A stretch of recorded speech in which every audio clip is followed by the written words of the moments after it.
इस कहानी की शुरुआट में हमें एक चलता फिरता शहर दिखाया जाता है। ये इंजीनियरिंग का एक अद्भुत नमूना है।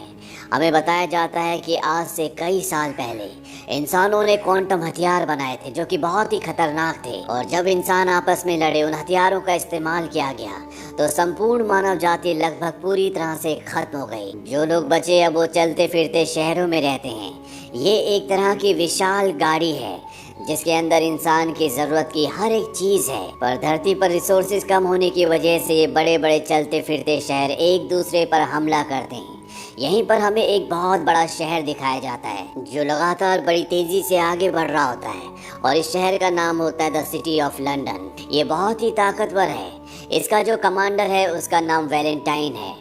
वो अपनी दूरबीन से देखता है कि एक छोटा सा शहर उनके शहर को देखकर भाग रहा है, क्योंकि वो जानता है कि ये उन्हें कैप्चर कर लेंगे। लेकिन द सिटी ऑफ लंदन लगातार उसका पीछा करती है। उसकी टेक्नोलॉजी, उसकी स्पीड, उसके हथियार सब बहुत ज़्यादा एडवांस हैं। इसीलिए वो छोटा सा town the city of London से भाग नहीं पाता, और द सिटी ऑफ लंदन उसे कैप्चर करके अपने अंदर ले लेता है। ये ऐसा लगता है जैसे किसी विशाल मछली ने छोटी सी मछली को निगल लिया हो। अब जिस टाउन को उन्होंने कैप्चर किया है उसके जितने भी लोग होते हैं उन सबको बाहर निकाला जाता है, और उन्हें कहा जाता है कि तुम यहाँ पर गुलाम नहीं हो, तुम्हें यहाँ पर अच्छी ज़िंदगी मिलेगी, पर तुम्हें यहाँ पर काम भी करना पड़ेगा। अब द सिटी ऑफ लंदन का इंजन दिखाया जाता है जो कि बहुत ही विशाल होता है, और इसी इंजन की वजह से पूरा शहर एक जगह से दूसरी जगह तक लगातार चलता रहता है। यहाँ पर जो छोटा टाउन इन्होंने अभी कैप्चर किया है, ये उसके टुकड़े करके उस इंजन के अंदर डाल देते हैं, जहाँ पर एक भट्टी जल रही होती है जो कि इस पूरे शहर का, इस पूरे इंजन का पावर सोर्स है। लंदन शहर में एक लड़का भी रहता है जिसका नाम टॉम है, जिसे पुरानी चीज़ें इकट्ठा करने का बहुत शौक है। टॉम के पास इस चलते फिरते शहर के कमांडर वैलेंटाइन की बेटी आती है।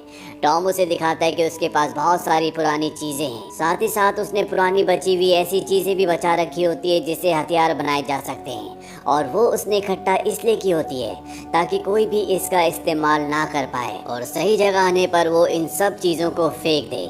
अब जब ये दोनों अंदर होते हैं तभी इन्हें बाहर शोर सुनाई देता है, और जब ये बाहर जाते हैं तो देखते हैं कि वहाँ पर उस छोटे टाउन के लोग हैं जिन्हें अभी अभी पकड़ा गया है। यहाँ पर वैलेंटाइन आता है और सबको कहता है कि तुम्हें यहाँ पर डरने की ज़रूरत नहीं है, तुम सब के सब यहाँ पर सुरक्षित हो।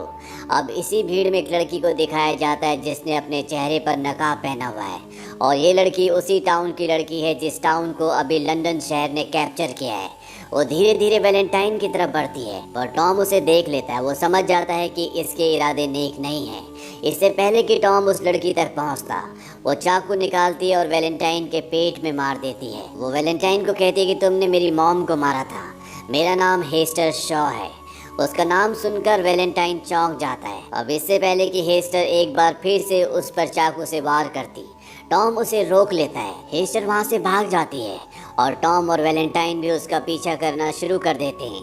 हेस्टर उस जगह पहुंच जाती है जहां पर इस पूरे शहर का इंजन है। ये बहुत ही खतरनाक जगह होती है, और हेस्टर चारों तरफ से फंस जाती है क्योंकि एक तरफ टॉम होता है और दूसरी तरफ वैलेंटाइन। तभी वो उस जगह पहुंच जाती है जहां से इंजन सारा वेस्ट मटेरियल बाहर फेंक रहा होता है, और अब उसके पास यहाँ से कूदने के अलावा कोई भी रास्ता नहीं है।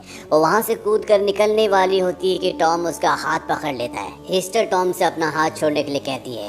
वो उसे कहते तुम वैलेंटाइन को जैसा समझते हो वो वैसा बिल्कुल भी नहीं है, उसने मेरी मॉम का कत्ल किया है। उससे पूछना कि हेस्टर शॉ कौन है। इसके बाद वो अपना हाथ छुड़ाती है और वहाँ से कूद जाती है। अब यहाँ पर वैलेंटाइन आ जाता है। वैलेंटाइन टॉम से पूछता है कि उसने क्या कहा। टॉम कहता है कि उसने कहा कि आपने उसकी मॉम का कत्ल किया है। वैलेंटाइन पूछता है ये बात सुनकर तुम्हें हैरानी तो नहीं हुई। टॉम कहता है कि नहीं, अब मुझे जाना चाहिए। वैलेंटाइन कहता है कि हाँ, और तभी वो टॉम को भी उसी जगह से धक्का दे देता है जहाँ से हेस्टर कूदी होती है। यानी कि ये दोनों के दोनों इस शहर से बाहर गिर चुके हैं। यहाँ पर वैलेंटाइन की बेटी आ जाती है, और वो अपने डैड से पूछती है कि टॉम और उस लड़की का क्या हुआ। वैलेंटाइन झूठ बोल देता है कि वो दोनों लड़ते लड़ते इस जगह से नीचे गिर गए। इस बात से वैलेंटाइन की बेटी को दुख होता है, और तभी वैलेंटाइन की बेटी ऊपर देखती है जहाँ पर टॉम का एक दोस्त खड़ा होता है। दरअसल उसने सब कुछ देख लिया होता है, इसीलिए बहुत घबराया हुआ होता है। वहीं इस चलते फिरते लंदन शहर के बाहर दिखाया जाता है जहाँ पर टॉम को फेंक दिया गया था। टॉम बेहोश होता है, और उसके सामने हेस्टर बैठी होती है जो उसका सारा ज़रूरी सामान निकाल लेती है। हेस्टर यहाँ से जाने लगती है, और जब टॉम उसके पीछे आता है तो हेस्टर उसे मना करती है। वो कहती है कि तुम्हें मेरे पीछे नीचे नहीं आना चाहिए था। टॉम कहता है कि मैं अपनी मर्जी से नहीं आया, वैलेंटाइन ने मुझे ऊपर से धक्का दिया था। इस बात से हेस्टर को गुस्सा आता है। वो कहते हैं कि 6 महीने लगे मुझे उसे ढूंढने में और तुम्हारी वजह से मेरे हाथ से वो निकल गया, आज मैं उसे मार सकती थी। ये कहकर वो टॉम को छोड़कर आगे जाने लगती है। टॉम कहता है बस मुझे मेरे शहर लंदन तक पहुंचा दो, उसके बाद मैं कभी तुम्हारा पीछा नहीं करूंगी। अब ये दोनों के दोनों यहाँ से पैदल ही आगे बढ़ना शुरू कर देते हैं।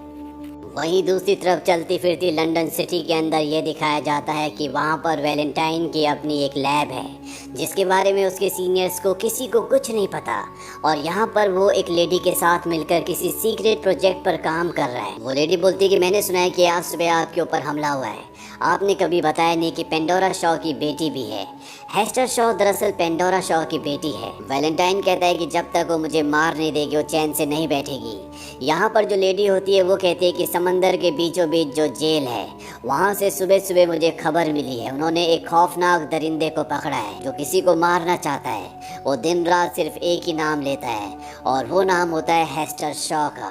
वैलेंटाइन ये जानने के बाद उस जेल में पहुंच जाता है। वो देखता है कि वहाँ पर एक खौफनाक दरिंदा कैद है। वो उससे पूछता है कि अगर तुम्हें हेस्टर शॉ मिल जाए तो तुम क्या करोगे। वो कहता है कि उसने अपना वादा तोड़ा है, मैं उसे जिंदा नहीं छोड़ूंगा। और ये सुनने के बाद वैलेंटाइन उस जेल पर हमला करके उस दरिंदे को आज़ाद कर देता है और अब ये दरिंदा हेस्टर शॉ को किसी भी कीमत पर मारना चाहता है। वो उसकी खोज में यहाँ से निकल जाता है। वहीं दूसरी तरफ हेस्टर शॉ को दिखाया जाता है जो सो रही होती है। अचानक से उसकी आंखें खुलती है और वो देखती है कि टॉम किसी से मदद मांग रहा है। वो टॉम को ऐसा करने के लिए मना करती है और जब वो ऊपर जाती है तो वो देखती है कि यहाँ पर शिकारी आ गए हैं जो इन दोनों को पकड़ना चाहते हैं। ये दोनों के दोनों अब भागना शुरू कर देते हैं, पर इससे पहले कि वो शिकारी इन्हें पकड़ते दोनों के दोनों जमीन के नीचे गिर जाते हैं। ये देखते हैं कि ये एक बहुत बड़ी मशीन के अंदर है। जिस तरह पानी के अंदर सबमरीन यानी कि पनडुब्बी होती है, यहाँ पर भी एक ज़मीन के अंदर मशीन है जिसके अंदर एक कपल है। वो दोनों इनकी खातिरदारी करते हैं और इन दोनों को लेकर यहाँ से आगे निकल जाते हैं। वहीं दूसरी तरफ कमांडर वैलेंटाइन की बेटी को दिखाया जाता है जो अपने पिता के ऊपर हमले के बाद उनकी जान के लिए बहुत ज़्यादा चिंतित होती है। वो टॉम के उस दोस्त के पास जाती है जिसे उसने टॉम और हेस्टर के गिरने के बाद घटना स्थल पर देखा था। वो उससे सच जानना चाहती है। वो कहती मेरे पिता की जान को खतरा है। इस बात से टॉम का दोस्त गुस्सा हो जाता है। वो कहता है कि तुम्हारे पिता की जान को खतरा नहीं है बल्कि हमारी जान को खतरा है और तुम्हारे पिता ने टॉम को ऊपर से नीचे धक्का दिया था। साथ ही साथ वो उसे ये भी बताता है कि तुम्हारे पिता उसी तरह के हथियार बनाने की कोशिश कर रहे हैं जिन हथियारों से ये दुनिया खत्म हुई थी। वो ये हथियार इसलिए बना रहे हैं ताकि वो उन लोगों को, उन शहरों को ख़त्म कर सके जो उसी तरह से रहते हैं जिस तरह से पहले दुनिया हुआ करती थी, ताकि वो उन शहरों को लूट कर अपने लिए खाना, ईंधन सब कुछ हथिया सके। ये सब जानने के बाद वैलेंटाइन की बेटी को बहुत दुख होता है। वहीं दूसरी तरफ दिखाया जाता है कि हेस्टर और टॉम को वो लोग जिन्होंने उनकी जान बचाई थी एक दूसरे शहर ले जाते हैं और यहाँ पर इंसानों की बोली लग रही होती है। दरअसल वो बूढ़ा कपल इन दोनों को फंसाकर यहाँ पर बेचने के लिए ले आया होता है। यहाँ पर इन दोनों की बोली लगना शुरू हो जाती है, पर तभी यहाँ पर एक लड़की आ जाती है जिसका नाम फैंग होता है। वो यहाँ पर बहुत सारे लोगों को मारकर हेस्टर को और टॉम को भागने के लिए कहती है। वो दोनों के दोनों यहाँ से भाग जाते हैं, पर जैसे वो बाहर जाते तो उनके सामने वही दरिंदा आ जाता है जिसे वैलेंटाइन ने जेल से छुड़ाया है, जो किसी भी कीमत पर हेस्टर शॉ को मारना चाहता है। वो हेस्टर शॉ का और टॉम का पीछा करता है, पर इससे पहले कि वो हेस्टर को मारता, फैंग एक बार फिर से यहाँ पर आ जाती है और इन दोनों को बचाकर अपने उड़ने वाले प्लेन पर लेकर इस जगह से निकल जाती है। हेस्टर फैंग से पूछती कि तुमने मेरी जान क्यों बचाई। फैंग उसे बताती कि मैं तुम्हारी मॉम को जानती थी, वो मेरी दोस्त थी। मैंने उससे बहादुर इंसान अपनी ज़िंदगी में कभी नहीं देखी। उसकी मृत्यु के बाद मैंने तुम्हें बहुत ढूंढा। मुझे लगा कि तुम अब जिंदा नहीं हो, पर जब मुझे पता लगा कि तुम जिंदा हो तो मैं पूरी तरह से हैरान हो गई कि कैसे एक 8 साल की बच्ची इतने खतरनाक माहौल में इतने सालों तक जिंदा रह पाई। पर अब मुझे सब कुछ समझ में आ गया है। दरअसल हेस्टर की मॉम के मरने के बाद जब वो भटक रही थी तो तब वो उसी दरिंदे को मिलती है जिसकी चमकीली आंखें हैं, जो अब हेस्टर को मारना मारना चाहता है। ये जो चमकीली आंखों वाला दरिंदा होता है ये भी कभी इंसान था, पर इसके ऊपर कई सारे एक्सपेरिमेंट्स किए गए और अब ये पूरी तरह से एक ज़ॉम्बी बन चुका है। हेस्टर बताती है कि उस ज़ॉम्बी ने मुझे पाला पोसा बड़ा किया, हर तरह से मेरा ध्यान रखा। कभी कभी मुझे ऐसा भी लगता था जैसे उसे अपनी पिछली ज़िंदगी याद आती है। इसीलिए जब वो मुझे हमेशा उदास देखता था तो एक दिन उसने मुझसे कहा कि मैं तुम्हारी ज़िंदगी से तुम्हारी सारी उदासी हमेशा के लिए ख़त्म कर दूंगा। इसके बाद उसने मेरे लिए अपने जैसा एक सूट बनाया। उसने मुझसे कहा कि मैं तुम्हें अपनी तरह बना दूंगा, जिस तरह से मुझे बनाया गया था।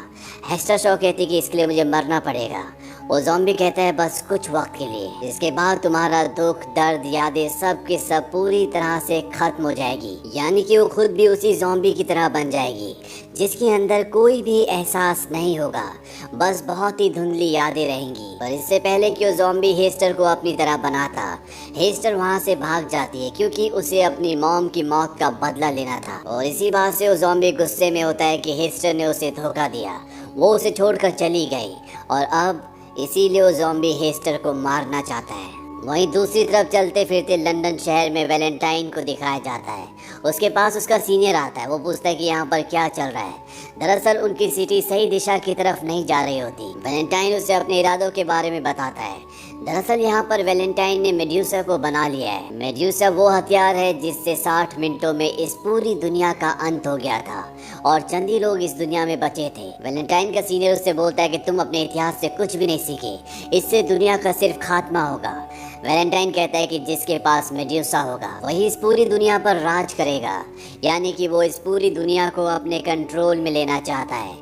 और इससे पहले कि उसका सीनियर उसे रोकता, वो अपने सीनियर को गोली मार देता है। और जब वैलेंटाइन ने ऐसा किया होता है तो उसकी बेटी देख लेती है कि उसके पिता ने अपने सीनियर को गोली मारी है और अब उसे यकीन हो चुका है कि टॉम के दोस्त ने जो भी कहा था वो सब कुछ सही था। उसके पिता ने सिर्फ एक शराफत का मुखौटा ओढ़ा हुआ है। वहीं दूसरी तरफ फैंग हेस्टर और टॉम को अपने बेस पर ले आती है, जहां पर वो इन दोनों को अपने साथियों से मिलाती है। इन सब को अभी नहीं पता कि वैलेंटाइन का आगे क्या प्लान है।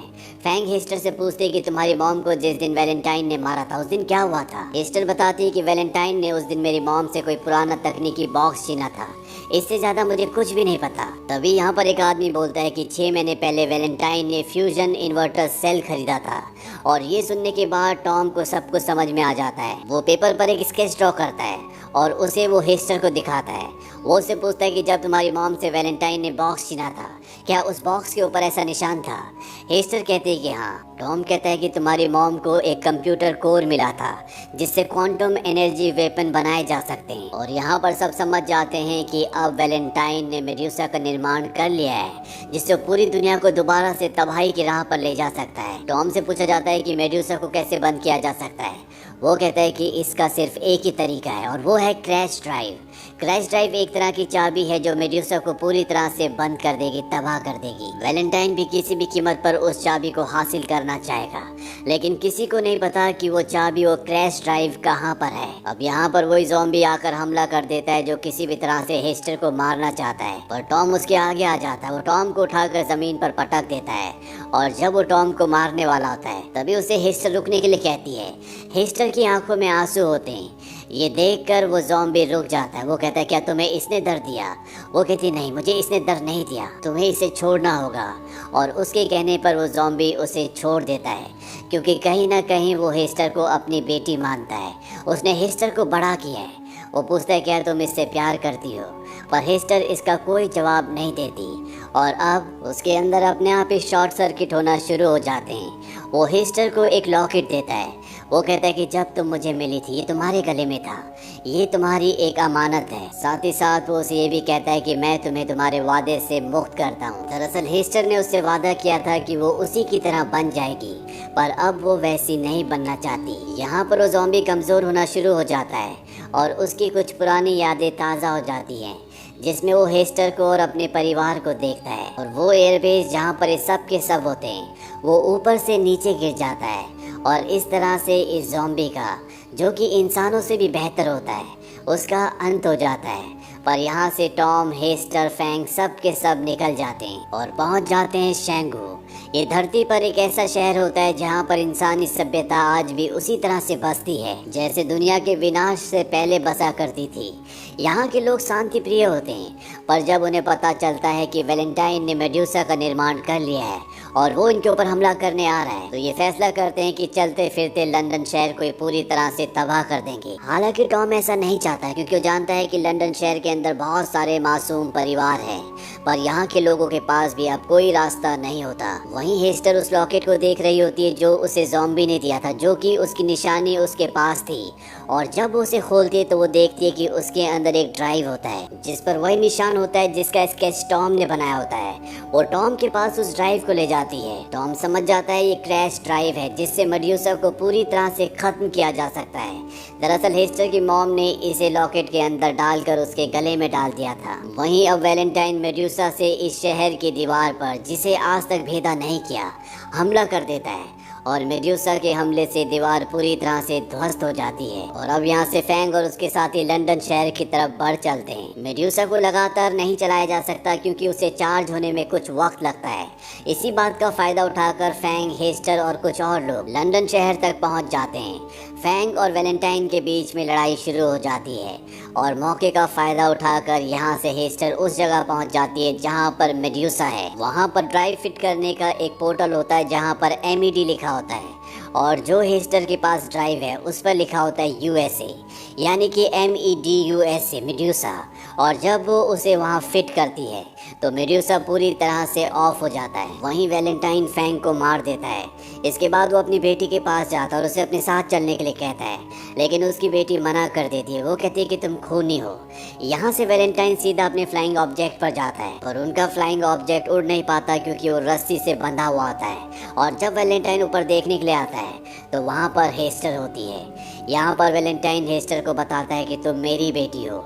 इन दोनों के बीच में बहुत लड़ाई होती है। वहीं लंदन शहर लगातार उस दीवार की तरफ बढ़ रहा होता है जो बहुत ऊंची है, जो लगभग टूट चुकी है, और अगर वो उससे टकराया तो लंदन शहर के अंदर रहने वाला हर एक नागरिक पूरी तरह से मर जाएगा। इसे अब रोका भी नहीं जा सकता क्योंकि इसे कंट्रोल करने वाले सभी मारे जा चुके हैं। इसीलिए टॉम उस इंजन को पूरी तरह से ध्वस्त कर देता है जिससे ये शहर आगे बढ़ रहा होता है। इंजन के धमाके से यहाँ पर वैलेंटाइन का जो प्लेन जो बंधा हुआ होता है वो भी छूट जाता है। वो हवा में उड़ना शुरू हो जाता है और जब इन दोनों के बीच में हाथापाई हो रही होती है तभी टॉम वहाँ पर अपना फ्लाइंग ऑब्जेक्ट लेकर आता है। हेस्टर उस पर चढ़ जाती है और इसके बाद टॉम अपने फ्लाइंग ऑब्जेक्ट से उनके प्लेन पर एक मिसाइल छोड़ता है जिससे उनका प्लेन क्रैश होकर नीचे गिर जाता है और वो ठीक उस जगह गिरता है जहाँ पर लंदन सिटी धीरे धीरे आगे बढ़ रही होती है। वैलेंटाइन उस सिटी के नीचे है और वो सिटी उसके ऊपर से होकर गुजर जाती है और इस तरह से वैलेंटाइन का अंत हो जाता है। लंदन शहर भी अब रुक चुका है और शैंगू शहर जो दीवार के उस तरफ है, लंदन शहर के बचे हुए लोगों को अपने यहाँ पर आसरा दे देता है। अंत में हमें टॉम और हेस्टर को फ्लाइंग ऑब्जेक्ट के ऊपर दिखाया जाता है। टॉम हेस्टर को कहता है कि हम वहाँ जाएंगे जहाँ हमें हवा ले जाए, हम इस पूरी दुनिया को देखेंगे, और इसके बाद ये दोनों एक दूसरे के गले लग जाते हैं। इसी के साथ ये कहानी यहीं पर ख़त्म हो जाती है।